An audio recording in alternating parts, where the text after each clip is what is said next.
অনেকটাই ছোট, আমি এখানে দেখাতে পারছি না, আপনারা চাইলে নিতে পারেন।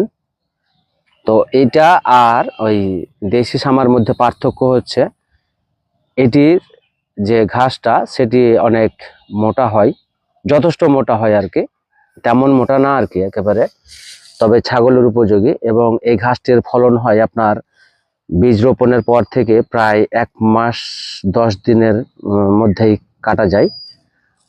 আর এই ঘাসটি সবচেয়ে বড় গুণাগুণ হচ্ছে যে এই ঘাসটি 2 বার তো কমন ভালোভাবে কাটা যায়।